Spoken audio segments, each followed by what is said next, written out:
साहिब सतगुरुदेव की जय। बंदी छोड़ कबीर साहिब जी की जय। बंदी छोड़ गरीबदास जी महाराज जी की जय। स्वामी राम देवानंद जी गुरु महाराज जी की जय हो।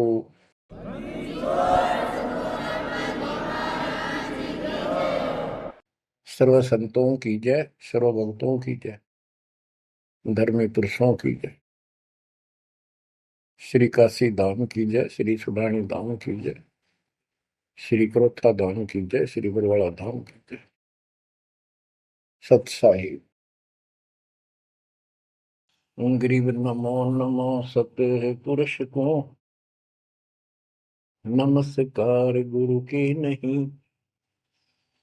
सुर नर मुनिजन साधुआ संतों सर्वस दीन। सतगुरु साहिब संत सब दंडवतम प्रणाम। आगे पीछे मध्य हुए किनको पूर्व। कबीर सतगुरु के उपदेश का सुनिया एक विचार। जय सतगुरु मिलते नहीं जाते नरक द्वार। नरक द्वार में दूत सब करते खेचा तान। उनसे कभू नहीं छूटता फिरता चारों खाने। कबीर चार खानी में भरमता कबहू न लगता पार। सो फेरा सब मिट गया मेरे सतगुरु के उपकार। जय जय सतगुरु मेरे की जय जय सतगुरु मेरे की। सदा साहिबी सुख से वसियो अमरपुरी के डेरे की। जय जय सतगुरु मेरे की जय जय सतगुरु मेरे की। सदा साहिबी सुख से वसियो सतलोक के डेरे।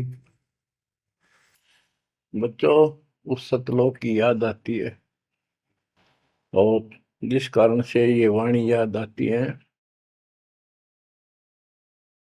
तो शुक्र मनाया जाता है। आत्मा शुक्र मनाती है कि तुम तो सुख से जीवो, हमने तो कर्म फोड़ लिए।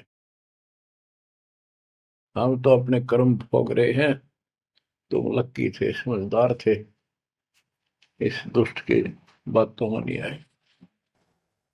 निर्विकार निर्भय तू ही और सकल वैमान। जी साधो और सकल वैमान। सब पर तेरी साहिबी, सब पर तेरी साहिबी।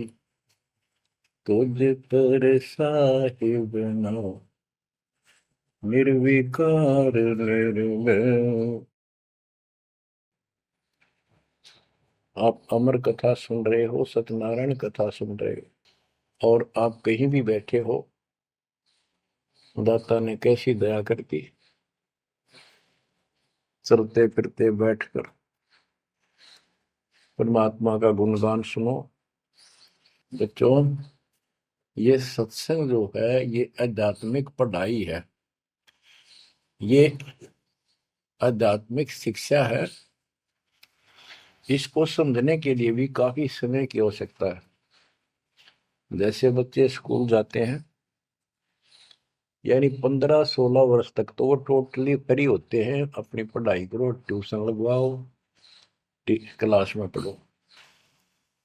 तो ऐसे करते करते वो विद्वान बन जाते हैं, डॉक्टर बन जाते हैं, इंजीनियर बन जाते हैं और बड़ी बड़ी शिक्षाएं प्राप्त कर लेते हैं। इसी प्रकार आपको ये आध्यात्मिक लेक्चर अटेंड करते रहना चाहिए। संसारिक काम भी करो, शिक्षा ग्रहण भी करो, लेकिन ये शिक्षा साथ जरूर ग्रहण करो। इसके बिना सब व्यर्थ है। वो तो सिर्फ पेट के लिए, रोजी रोटी के लिए जो भी कर्म हम करते हैं सब रोजी रोजगार के लिए होता है, और वो रोजगार हम करते करते नुकसान हो जाता है। सब कुछ करते करते हानि हो जाती है, कोई लाभ नहीं मिलता। इधर कमाते हैं, उधर रोग हो जाता है, यहाँ से कमाया उधर खत्म हो गया। तो परमात्मा के चरणों में आने के बाद, इसकी शरण आ जाने के बाद, तो ये इस तरह के कष्टों को कम कर देगा। परमात्मा की महिमा भी ना सुने, भक्ति ना करें, और काम में ज्यादा ध्यान दें, कभी नुकसान ना हो जाए। और वो करते करते हो जाता है, फिर घर के रहते ना गांठ के। इसलिए काम अवश्य करो, पर इसमें नागा ना करो। परमात्मा की महिमा अवश्य सुनो, और भक्ति डेली करो, सुबह दोपहर शाम के परमात्मा की स्तुति। आजकल तो अनपढ़ भी कर सकते हैं, मोबाइल घर घर है, उसमें लगाओ आरती, सुबह दोपहर शाम की, आराम से सुनो, काम भी करते रहो। खाना बना रहे हो, आरती चल रही है, बहुत बढ़िया, ध्यान आरती में रहेगा। जैसे ड्राइवर गाड़ी चलाते हैं, ड्राइविंग तो बहुत सावधानी का काम होता है, लेकिन उसमें बातें करते रहते हैं, वो चलाता भी रहता है। इसी प्रकार इस समय का ऐसे सदुपयोग करो, श्रवण भी करो, गाड़ी भी चलाओ, तो आरती भी लगा लो, उसके अंदर चलते रहो, सुनते रहो। तो परमात्मा ने आपके ऊपर रजा करने में कसर नहीं छोड़ रखी। और अब आप भी चौकस हो जाओ, सतर्क हो जाओ, समर्पित और दृढ़ हो जाओ। बच्चों, अपने को अपने घर का ज्ञान हुआ, अभी तक तो हमारे को अध्यात्म का सिर पैर भी ज्ञान नहीं था। और जब तक बच्चों हमें विश्वास नहीं होता कि परमात्मा कौन है, इसका प्रमाण कहाँ है, कहाँ प्रूफ है, और हमारी आत्मा इस बात को नहीं स्वीकार कर लेती क्या सचमुच यही सत्य है, तब तक हम भक्ति भी करते रहते हैं और आत्मा अस्थिर रहती है, मन अस्थिर रहता है। कोई भी कोई साधना बताता है, हम उसी को करने के लिए तत्पर हो जाते हैं। वो पहले वाली तो छोड़ते नहीं, और भी शुरू कर देते, क्योंकि हमें चाह है परम पिता की। हमें इस बात का एहसास है कि एक शक्ति है जो हमारे दुखों का निवारण करती है, किस्मत से भी अलग देती है। किस्मत में दुख आया, प्रारब्ध में कष्ट हुआ, तो हम उसके निवारण के लिए किधर झाड़ फूक वालों के पास, कहीं हाथ दिखाने गए, कहीं पहाड़ों पर किसी ने बताया वहां गए, व्रत रखने को कहा वो रखा। हमने हर तरह से कोशिश की कि कोई सुख प्राप्त हो, ज्यादा धन प्राप्त हो, लेकिन ऐसा कुछ नहीं हुआ। वैसे कभी इत्तेफाक से कोई दाव लग गया, कोई हटकर कोई ऐसा लाभ होता दिखा हो गया, वो होना तो था कर्म का, प्रारब्ध में आ गया कोई, और वो सूत बैठ गया, और हम और दृढ़ हो गए उन्हीं पूजाओं पर, उन गलत साधनाओं पर जो गीता में मना कर रखा है। दास अपनी बताता है, ये आपके साथ भी अवश्य हुई है, आपको अब एहसास होगा। जैसे दास बचपन से रामकृष्ण और विशेषकर विष्णु जी का, कृष्ण जी का विशेष भक्त रहा है, इसके साथ हनुमान जी के प्रति भी लगन में, तड़प में, चाह में कोई कमी नहीं थी। इस कारण से मंगलवार का व्रत रखना, किसी ने बता दिया कि जिला राजस्थान में सालासर एक स्थान है जहां पर हनुमान जी का बहुत प्रसिद्ध मंदिर है और वहां जाने से सारे सुख हो जाते हैं। तो दास सिरसा सर्विस करता था। हरियाणा का एक शहर है, पंजाब से सटा हुआ डिस्ट्रिक्ट है। वहां से पता चला तो दास बैठ के ट्रेन में सालासर पहुंचा, शुरू उतरा वहां से अन्य साधनों से। वहां एक छोटा सा गांव सालासर, वहां एक छोटा सा मंदिर और उसमें एक पत्थर की मूर्ति। उसकी शक्ल भी ठीक सी कोई ना, हनुमान का वो आइडिया लगाया जाता। उस समय ये सन 1978 की बात है। ऐसा कोई वहां पर ज्यादा भीड़ नहीं होती थी। हम सुबह आराम से दर्शन कर लेते थे। हद से हद 500-400 आदमी जाते थे। फिर देखते देखते 10 साल में वहां पर टेढ़ी मेढ़ी लाइन बनने लगी, यानी 4-4 घंटे में नंबर आने लग गया। और उस दौरान जैसे भी कोई राहत मिली, जैसे सर्विस लगी, पढ़ते थे, पास होते चले गए, हनुमान जी और श्री कृष्ण की जय जयकार। और जैसे हम पढ़ते थे, पास होते चले गए। तो ये श्रेय अपने इन इष्ट देवों को मानते थे जो एक से अनेक थे। श्री विष्णु भगवान, कृष्ण जी, श्री राम जी और हनुमान जी, शंकर भगवान जी। यानी शंकर भगवान जी कोई पीछे नहीं रखते थे। और ये बता रखा था अगर माँ की भक्ति नहीं करनी, इसको विशेष ध्यान नहीं देते थे इसके ऊपर। फिर भी पास हुए, सर्विस लगी, पुत्र प्राप्त हुआ। फिर पुत्री संतान होती चली गई और इतनी खुशी हुई कि सारा कुछ हनुमान जी ने, श्री कृष्ण जी ने, विष्णु जी ने कर दिया। और ये देख रहा है दास के जो कबीर नास्तिक है उनके भी ये सुख हो रहे थे। तो बात ये है, अब पता चला कि ये साधना वो सुख देने की थी नहीं जो हम इनके सिर कर रहे थे। यकीन से होगा इनको श्रेय दे रहे थे। तो बच्चों, कबीर पीछे लग गया जाऊं था मैं लोक वेद के साथ, मार्ग में सतगुरु मिले, दीपक ले दिया हाथ। इस भक्ति के सफर में हम लोक वेद के आधार से इधर उधर भटक रहे थे, सही मार्ग मिला नहीं था और कभी भी मंजिल प्राप्त नहीं कर सकते थे। ठीक है, हमारी तड़प थी तो भगवान भी मिले। जैसे वेदों में प्रमाण है, ऋग्वेद मंडल नंबर 9 सूक्त चमन मंत्र 3 में कि परमात्मा सबसे ऊपर के लोक में बैठा है। फिर ऋग्वेद मंडल नंबर 9 सूक्त 82 1 2 3 में, ऋग्वेद मंडल नंबर 9 सूक्त 86 के 26-27 में।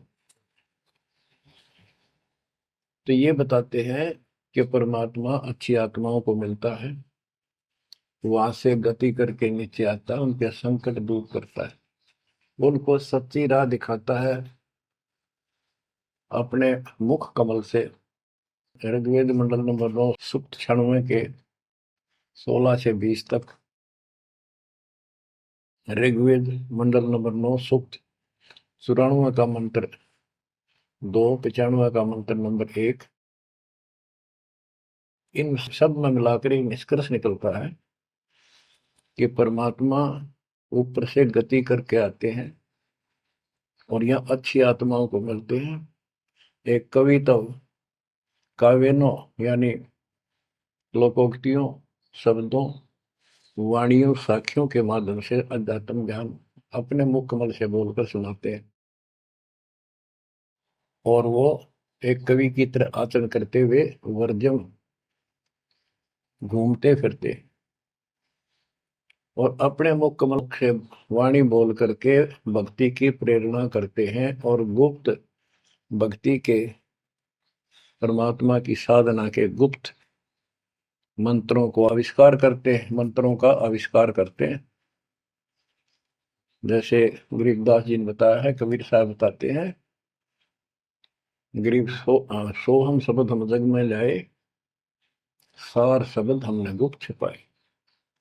यानी सोहम शब्द किसी भी ग्रंथ शास्त्र में, जिनको हम शास्त्र मानते रहे हैं 600 साल पहले पहले, उनमें नहीं है। और सोहम नाम का प्रचलन बहुत पहले से चल रहा है, पर इन किताबों में नहीं था। क्योंकि कबीर साहब कहते हैं, हम बैरागी ब्रह्म पद सन्यासी महादेव, सो हम मंत्र दिया शिव जी को करे हमारी शेर। उनको ज्ञान समझा सबको। ज्ञान इतना गजब का है, एक बार आत्मा जरूर पकड़ लेती है और नाम की भी इच्छा करती है, तो उस समय जब परमात्मा अपने ज्ञान सुना रहे होते हैं, काल निकल जाता है उस आत्मा से,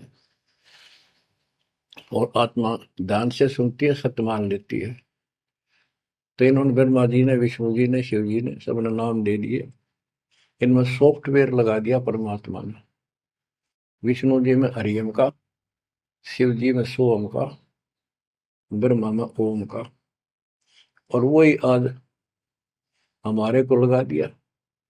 अब हम अपना काम इनसे डायरेक्ट ले रहे हैं। तो कहने का भाव ये है कि जिस समय परमात्मा अपना ज्ञान सुनाते हैं, काल भाग जाता है। परमात्मा के वहां से आते ही काल प्रवेश कर जाता है, उनकी बुद्धि को फेर देता है। इसी कारण से दोबारा इन्होंने परमात्मा की वाणी सुनी नहीं, विचार नहीं सुना, और ये धोखा खा गई। हमने भी बहुत बार धोखा खा लिया, शंखों बार हम ये कष्ट उठा चुके और ये धोखा खा चुके हैं। अपने भगवान को छोड़कर इन बकवादा में बड़े रहे। मानुष जन्म पाएकर खोवे, सतगुर विमुखा युग युग रोए। बच्चों, गिरीश सतगुर संगत छोड़कर लाख वर्ष जप कीन, इंद्रिय क्रम ना मोक्ष होए, अरे काल के आदि। जैसे आपको बार बार समझाया जाता है कि सतगुरु से विमुख होने के बाद हम आज से 600 वर्ष पहले परमात्मा से विमुख हुए थे। उसके बाद हम पता नहीं किन किन धर्मों में जन्मे, कभी भक्ति की कभी ना की। भक्ति करते थे और भक्ति ही नहीं थी, लेकिन मालिक फिर भी हमें उन प्रत्येक मानव शरीर में मिले हैं और सच्ची राह दिखाई है। हमने कुछ दिन की साधना अवश्य की है, फिर छोड़ दी, और जिसके कारण परमात्मा हमें चार्ज कर गए। उस चार्जिंग के कारण आज तक आपके हृदय में मालिक की चाह और भक्ति की तरफ बनी हुई थी, और मनुष्य जीवन मिलते रहे। क्योंकि हम 600 साल पहले गुरुद्रोही नहीं हुए थे, सतगुरु विमुख हो गए थे। सतगुरु विमुखा युग युग रोए, मानुष जन्म पाकर खोए। एक उदाहरण देता हूं। एक राबी नाम की लड़की, जिसको राबिया भी कहा, मुसलमान धर्म में जन्मी। वह पिछले सतयुग से मालिक के उनके साथ लगे थे, अपनी बेटी को, अपनी आत्मा के। गरीबदास जी ने बताया है कि कबीर साहब बताते हैं, 2 दिन मेरी शरण है। यानी एक बार किसी युग में चाहे वो 10 दिन भी नाम ले ले, फिर छोड़ दिया वो, मालिक उसको अपने खाते में खींचता है। और फिर उसको धीरे धीरे धीरे धीरे, देखो अपने पिता को, देखो हमारे लिए कितना कष्ट उठा रहे हैं। उसको धीरे धीरे चार्ज करते रहते हैं, चार्ज करते रहते हैं, भक्ति की तरफ जन्म जन्मांतर बढ़ाते रहते हैं। उसी कर्म अनुसार, उसी क्रिया में वो लड़की आत्मा रब्बी बनी हुई थी। एक लड़की, मुसलमान घर में जन्म था, 12-13 साल की बेटी थी, भेड़ बकरियां चरा रही थी। और वो सारी सृष्टि के रचनहार हमारे पिता अपनी बेटी के लिए उस जंगल में पहुंच गए, घास फूस पर बैठ के जाकर बेटी के पास मुसलमान धर्म जिंदा का रूप बनाया।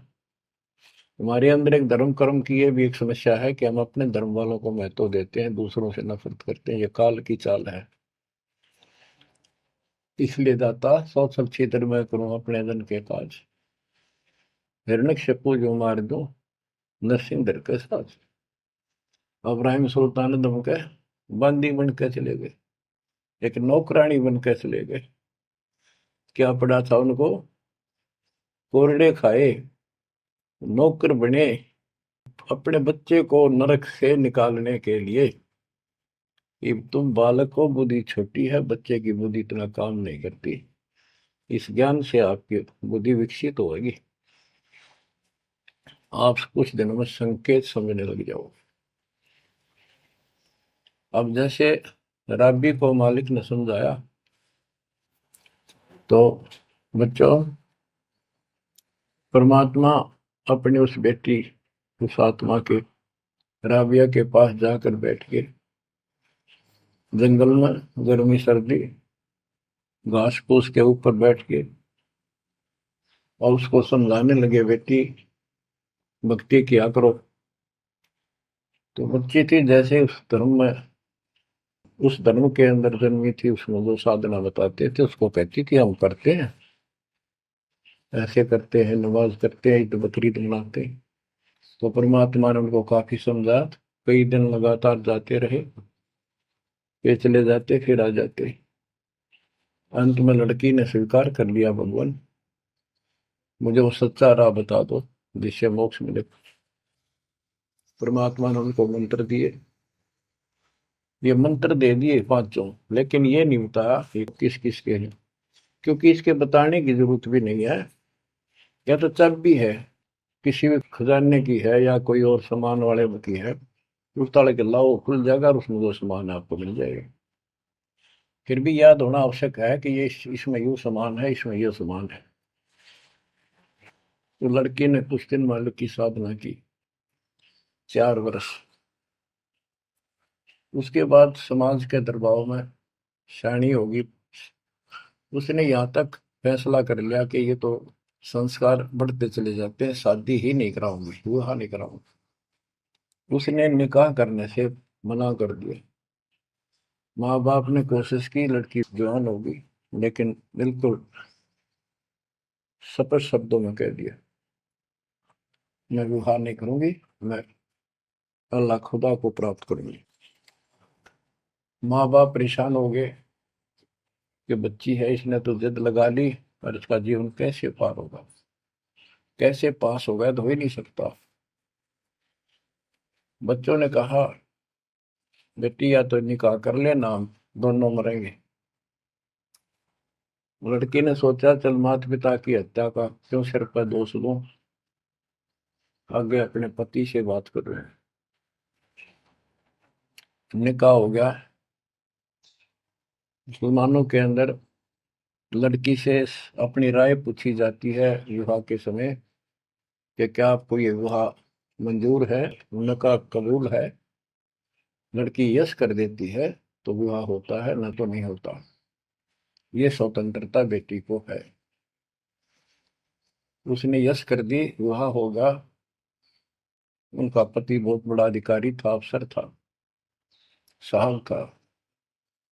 मुसलमानों में एक से अधिक विवाह भी हो जाते हैं, सामान्य बात है। तो उसने यही विचार किया था कि तो शादी और कर लेगा, वहां दबाव बनाऊंगी, ना तो मर जाऊंगी और क्या इलाज है। तो उसने अपने पति से अपना उद्देश्य बता दिया, मैं भक्ति करना चाहती हूँ, मेरी कतई तमन्ना नहीं है कोई शादी और बच्चे पैदा करने की। यदि आप मेरे साथ जबरदस्ती करोगे तो मैं सुसाइड करूंगी। उनका पति भगवान से डरने वाला मुसलमान था, वास्तव मुसलमान था। उसने कहा, राबिया आपने निकाह कबूल क्यों किया, ये बता। उसने कहा कि मेरी मजबूरी थी, मेरे माता पिता मर जाते, मैं वो दोष नहीं लेना चाहती थी। उनका भी काम बन गया कि आप बताओ आपका क्या इरादा है। मेरा फाइनल है, या तो मौत या अपनी भक्ति करूंगे।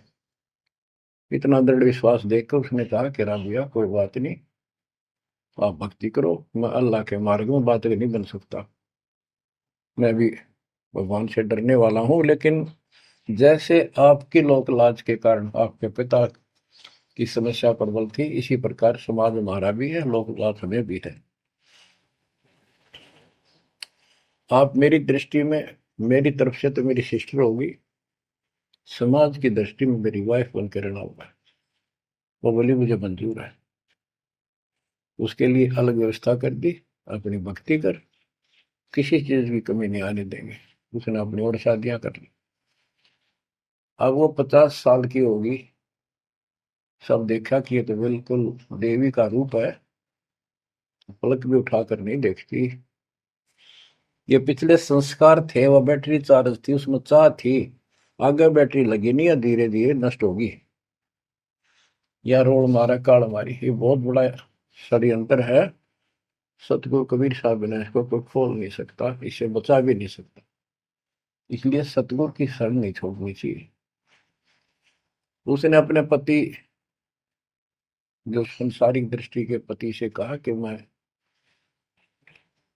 हज करने जाना चाहती हूँ। उसने कहा अच्छी बात है, जाओ, और कोई व्यवस्था ऊंट घोड़े की करवा देता हूँ, उस पर आराम से बैठ कर जाइए। बोली नहीं, मैं पैदल जाऊंगी, क्योंकि ये आस्था हमारी भगवान के प्रति अहंकार में नहीं। ऐसे जावा तो और बढ़िया है, ये वो शुरू से धारणा है। उस समय साधन भी नहीं होते थे, ऊंट घोड़े होते थे, रेगिस्तान में ऊंट ही चलते थे। वो बोली नहीं, मैं पैदल जाऊंगी। राबिया पैदल जा रही थी। रास्ते में कुआं था, उसमें बाल्टी और रस्सा नहीं था। एक कुतिया वहां पर बहुत बुरी तरह रो रही थी, कभी कुएं की तरफ जा रही थी, राबिया के चरणों की तरफ आ रही थी। वो समझ गई कि प्यासी है और साथ में बच्चा है, मरेगी की बच्चे भी मरेंगे। आओ देखा ना ताओ देखा, दया बिना दरवेश कसाई। वो दरवेश थी, संत थी, दयालु थी, असली मुसलमान थी। उसने अपने बाल पाड़े सिर के, रस्सी बनाई लंबी, वो 100 फुट नीचे पानी होता था। और फिर अपने कपड़े निकाल कर शरीर के, उसके बांध कर नीचे भिगो के बाहर टपकाए। निचौड़े एक मटके के टूटे हुए पात्र में कुतिया ने जी भर का पानी पिया। और लड़की ने अपने जो सिर के बाल पाड़े, थोड़ा बहुत खून निकला था, रक्त, ब्लड को साफ किया, कपड़े पहन लिए, मक्का के लिए चलने लगी। वो मंदिर उठ के मक्का कुएं के साथ आकर खड़ा हो गया। लड़की ने तो जाना ही मक्का में था, एकदम प्रवेश कर गई। उधर इब्राहिम सुल्तान अदम की पहले बॉडी में वो आत्मा गई हुई थी, क्योंकि परमात्मा उनको भी प्रेरित करते हुए आ रहे थे। जो इब्राहिम सुल्तान अदम बाद में सम्मान बना, तो जिनको ये ज्ञान हो जाता था, वो अपने धार्मिक मेलों में जरूर जाते थे औरों को समझाने के लिए। तो इब्राहिम सुल्तान अदम वाली आत्मा वहां गई हुई थी, लोगों में चर्चा हुई, वे मक्का गया कहाँ, हद होगी, मंदिर ही नहीं है यहाँ पर। तब अब्राहिम सुल्तान अदम कहता है, गरीबदास जी बताते हैं, सुल्तान अदम मक्के गया, मक्का नहीं मकान, गया रांड के लेन को यूं कह अदम सुल्तान। लोग बोले रे क्या बोल रहा था, फिर इतने में वो मक्का वापस आ जाता है। और उसमें से राबिया निकली। राबिया देखी, लोग भाग कर प्रवेश किया, देखा तो एक राबिया ने, एक लड़की, उसने अपना परिचय दिया। पूरे मुसलमान समाज में ये बात फैल गई, चर्चा का विषय बना कि भक्ति हो तो राबी जैसी, भक्ति हो तो राबी जैसी। जिसके लिए मक्का उड़कर चला गया जहाज के समान, एयरप्लेन के समान। तो वह हज के लिए गए हुए व्यक्ति इब्राहिम सुल्तान से बोले, अरे भले आदमी, तो एक देवी को क्या कह रहा था, गया रांड के लेने को, नो कह तुम सुल्तान एक नकमी आत्मा को यो मक्का लेने गया है। तेरा तो भाई दिमाग खराब हो गया, इसी देवी के बारे में ऐसे शब्द बोले, तुझे पाप लगेगा, दोजख में जाएगा। तब उसने उनको बताया, ये कभी आत्मा इसके लिए आए थे, इसको वहां मिले थे ऐसे ऐसे, और इसने वो सत भक्ति छोड़ दी। क्योंकि परमात्मा साधु रूप में कहीं प्रकट हो जाते हैं, ये उनका एक नियम है, अच्छी आत्माओं को मिलते रहते हैं। तो उस इब्राहिम सुल्तान वाली आत्मा को बताया था कि ऐसे एक राबी नाम की बेटी है, उसको भी मैंने ज्ञान दिया, पर नालायक ने वो भक्ति छोड़ दी दुख पाव में। तो उसने बताया कि इसको सत भक्ति मिली थी, डरे डोना ही है यार, उस पिछली साधना के कारण ये सब कुछ हो रहा है। परंतु उन लोगों के अवन में कहाँ समाने वाली थी अब बात, दो अक्षरों में। उस जीवन को पूरा करके वो लड़की, वो आत्मा अगले जन्म में एक बांसुरी नाम की लड़की बनी, जन्म हुआ। धार्मिक शब्द सुनाया करती थी, बड़ी परवर्त की प्रेरणा थी, उसमें भी अनमैरिड रही वो। और यहां तक विचार कर लिया कि ये सुना है मक्के में जो मरता है वो सीधा जन्नत में जाता है, स्वर्ग में। तो इससे बड़ी अवसर कहाँ मिलेगा, अगर दोस्ता होगी। मक्के में अपनी गर्दन काट दी और चढ़ा दी, सब जगह ये चर्चा होगी भाई, बांसुरी तो जन्नत में जाएगी, सीधे दरवाजे खुले हैं। अब बताओ, वो तो लोक वेद था, तत्व ज्ञान क्या कहते। उसके बाद वो लड़की अगले जन्म में फिर लड़की रूप में जन्मी, युवा होकर वैश्या का जीवन दिया, सारा जीवन गंदे कर्म करो, एक भी अच्छी सोच नहीं थी। छोड़ दिए कर्म काल में, मानुष जन्म पाकर खोए, सतगुर विमुखा युग युग रो। वो फिर मर गई उस गंदे जीवन को भोग कर, पाप इकट्ठे करके ढेर ला गए। उस 3-4 साल की साधना से उसको मनुष्य शरीर मिलते रहे। उस दौरान परमात्मा ने कोशिश की, लेकिन वो रंग में रंग चुकी थी। बांसुरी वाले में खुद गायक बन गई, लोग प्रशंसक हो गए, बड़े बड़ी अल्लाह का ज्ञान सुनाती है। और वैसा बनने के बाद उसकी कर्म वैसे फूट लिए, अच्छे बात समझ में नहीं आई। वो फिर मृत्यु को प्राप्त हुई, वैसा का जीवन, गणका का जीवन भोग कर फिर वो शेख तकी नाम के एक धार्मिक मुसलमान पीर के घर जन्म लिया बेटी के रूप। 11 वर्ष की, 12 वर्ष की आयु पूरी करके वो मर गई, समय संस्कार पूरा हुआ। परमात्मा कहते हैं, सोच अच्छी दर मैं करूं अपने जन के काज, उस आत्मा को फिर अपने चरणों में लेना था, अपनी प्यारी आत्मा। जो जन मेरी शरण है ताका हूं मैं दास, केल के लाग्या करूं जब लग धरती आकाश। तो कारण बनाया, शेख तकी के मन में ये धारणा पैदा की कि राजा सिकंदर लोदी से, जो उसका धार्मिक पीर था शेख तकी, उसने कहा कि आप कहते हो इसने, कबीर ने रामानंद जी को जीवित कर दिया, गर्दन काट दी थी आपने, और आपका जलन का रोग ठीक कर दिया, कमाल जिंदा कर दिया। वो तो वैसे उसमें सदमे में था, वो ऐसे वैसे हो जाता, इत्तेफाक उसको जीवित होना था, इसका कबीर का नाम बन गया। जब जानू मैं इसको, मेरी बेटी को जिंदा कर दे जो कब्र में दबी हुई है, 15-20 दिन हो गए। तो कबीर साहब से कहा गया, कबीर साहब ने कहा कि आसपास के लोगों को बता दो कि आ जाओ, एक कमाल होगा। उस शेख तकीर ने ढिंढोरा पिटवा दिया कि इसकी बेइज्जती हो तो छक्का हुआ है, मूर्ख बना रहा।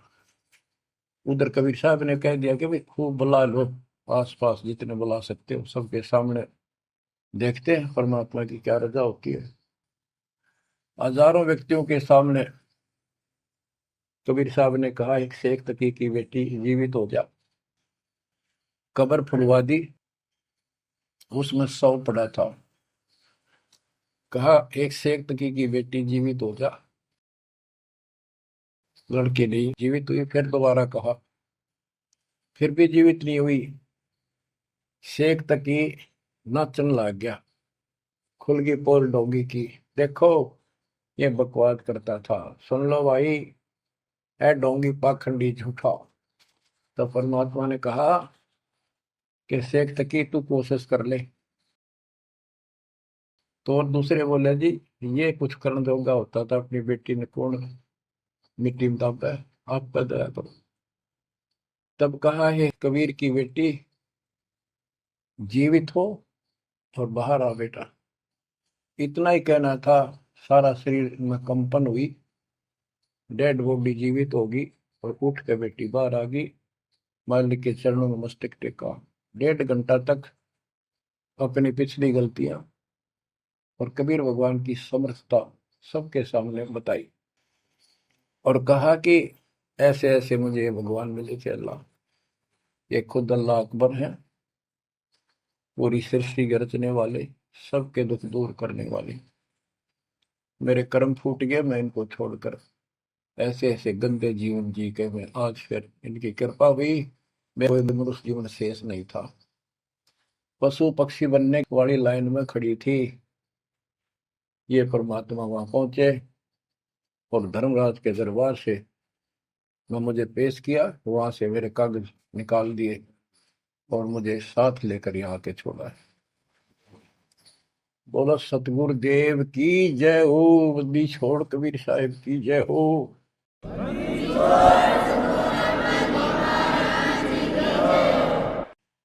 तो उसने कहा बेटी जा अपने पिता के साथ, कबीर साहब ने कहा शेख तकी के साथ। वह बेटी बोली मुझे अपना पिता मिल गया, अपना मालिक मिल गया, इस कर मेरा संस्कार इतना ही था। आप मेरे पिता हो, सारी सृष्टि के मालिक हो, मैं तो आपके साथ रहूं। अपने गुरु के मैं संग संग होली, अपने गुरु के मैं संग संग होली। सखेरे मोहे नेकन आई लाज, आज मोहे गुरु दर से दिखाए। बच्चों यह बात तो बनेगी ऐसे ही। पानी कहते, देसी कहावत है, पानी तो झील में नीचे के स्थान पर आके ही टिकेगा। वैसे पलट में कितना ऊंचा चढ़ जाए लेकिन टिकेगा वहीं आके। मन का तूफान बकवादों का, कहीं धक्के खा लो, आके बात बनेगी सतगुरु शरण। तो कहते हैं गरीबदास जी का है, गरीब सतगुरु संगत छोड़कर लाख वर्ष जबकि इंद्रिय कर्म ना मोक्ष हो, रहे काल के आखी। सतगुरु पूर्ण संत की संगत छोड़कर चाहे लाख वर्ष तक ये जप करते रहियो, चाहे ये जाप करते रहना, इसका कोई यूज नहीं होगा, क्योंकि कनेक्शन कट चुका होगा, मर्यादा भंग होगी। गुरु बिन माला फेरते, गुरु बिन देते दान, गुरु बिन दोनों निष्फल है, वो व्यर्थ जाएंगे। बच्चों परमात्मा हमारे लिए भटक रहे हैं, इन पिछली गलतियों से सबक लो, इनको फिर से ना दोहराना। जैसे आपको बताया है कि कबीर भगवान है, ये सारी सृष्टि के रचने वाले हैं, ये हमारे पिता, हमारे जनक है, हमारे कष्टों को दूर करने वाले संकट मोचन यही है। लेकिन हम इनको छोड़कर अन्य उपासना करते रहे हैं। जैसे गीता अध्याय 16 श्लोक 23 और 24 में स्पष्ट कर दिया है कि शास्त्र विधि को त्याग कर जो अपनी मर्जी से इच्छा से मनमाना आचरण करते, मनमानी साधनाएं करते हैं जो शास्त्रों में प्रमाणित नहीं है, उनको न तो कोई सुख हो, न कोई सिद्धि प्राप्त हो, कार्य सिद्ध हो जिससे, और न उनकी गति यानी मोक्ष हो। तो भक्ति करते इसी के लिए है। ये तीनों नहीं हुए तो उस भक्ति का फायदा क्या, जड़े ढोने वाली बात। तो बच्चों आपको बताया, सभी वेदों और ग्रंथों से सिद्ध कर दिया कि कबीर भगवान है। वेदों को तो पूरा विश्व मानता है और हिंदू समाज तो इस पे कुर्बान है। उसके बाद दूसरा नंबर गीता, वेदों से भी प्रथम आ चुकी है वर्तमान में, क्योंकि इसमें ज्ञान बिल्कुल संक्षिप्त में और बहुत तिरपाई सीरीज में, तो इसलिए इनमें सबसे आपको प्रमाणित कर दिया कि कौन सी भक्ति करनी है, कौन सी ना करनी है। गीता अध्याय श्लोक 23 में तो 16 के 23 में तो बता ही दिया कि शास्त्र विधि को त्याग कर मैं अनाटन करता हूँ, को कोई यूज नहीं। 24 में कहा कि इससे तेरे लिए अर्जुन शास्त्र ही प्रमाण है, कर्तव्य जो साधना करने योग्य है और अकर्तव्य जो ना करने वाली है, इन्हीं के आधार से करो। गीता अध्याय 9 श्लोक 25 में कहा कि भूत पूजने वाले भूतों को प्राप्त होंगे, पितर पूजने वाले पितरों को प्राप्त होंगे, देवताओं की भक्ति करने वाले देवताओं को प्राप्त होंगे, और मेरी भक्ति करने वाला मुझे प्राप्त होगा। अपनी साधना का पूरी गीता में 8वें अध्याय के 13वें श्लोक में एक मंत्र बताया है, ओम इति एक अक्षरम, ओम इति एक अक्षरम व्यवहारण माम मम ब्रह्म अनुसमरण। ओम इति एक अक्षरम मम मम ब्रह्म यह प्रयाति तजन देव से याति परमात्मा। मुझ ब्रह्म का केवल एक ही मंत्र है जिसका जाप करना अंतिम सांस तक जो इसकी साधना करता है वो मेरे से इस ओम से प्राप्त होने वाली गति को प्राप्त होता है। वो गति कौन सी है, इसके लिए आपको, क्योंकि ये एक लेक्चर है, पीरियड है जो दास आपको दे रहा है, और इसमें टीचर पहले दिन से लेकर 1 साल तक यह पढ़ावा है, तब जाकर के बच्चों के दिल में स्वभावत है 100 बार पढ़ा ले तो भी पढ़नी पड़ती है, तभी उसके ऊपर विश्वास उतर जाता है, वो हृदय में जम जाती है। श्री देवी भागवत के 6ठे स्कंद में हिमालय राजा को देवी, वो देवी का परम भगत था, कुछ बातें नहीं हो रही थी, तो उसने कहा मुझे मोक्ष दो, धन तो बहुत दे दिया आपने, तो उसने कहा मोक्ष, ये झूठ बोले ने ज्ञान तो है नहीं, और उस भक्ति का ज्ञान इनको, क्योंकि इन्होंने वो खत्म कर दिया जो मूल ज्ञान था, सूक्ष्म वेद का वो पार्ट हिस्सा। तो इसने कहा कि ओम का जाप कर, राजा हिमालय से श्री देवी ने कहा, दुर्गा ने, ओम का जाप कर और सब बात छोड़ दे, वो ब्रह्म दिव्य आकाश रूपी ब्रह्म लोक में रहता, उस ब्रह्म को प्राप्त हो जाओगे, तुम्हारा कल्याण हो। गीता अध्याय 8 श्लोक 16 में बताया है कि ब्रह्म लोक में गए वे भी सब पुनरावृत्ति में है। गीता चारों वेदों का सारांश है, ये वेद है, जितना इसमें वेदों वाला ज्ञान है वो सत्य है, कुछ काल ने अपना मिलावटी किया है, वो अलग दिखाई देता है, वो केवल युद्ध कराने के लिए अटकलबाजी इसने की है, और बीच में अपना तड़का भी लगाया है, वो साफ निर्णय हो गया, क्योंकि सूक्ष्म वेद सब कुछ है, उससे सभी छट गया अलग अलग से, ये गलत है ये ठीक है। तो ब्रह्म लोक में गए हुए भी पुनरावृत्ति में पुनर्जन्म होता है। गीता अध्याय 4 श्लोक 5 में इसने स्पष्ट कर दिया, तुम तेरे मेरे बहुत जन्म हो चुके हैं, तू नहीं जानता नहीं है। गीता अध्याय 2 श्लोक 12 में यही 10 के 2 में बताया कि मेरी उत्पत्ति तो हुई है, लेकिन ये ऋषि देवता नहीं जानते, क्योंकि ये मेरे से उत्पन्न हुए।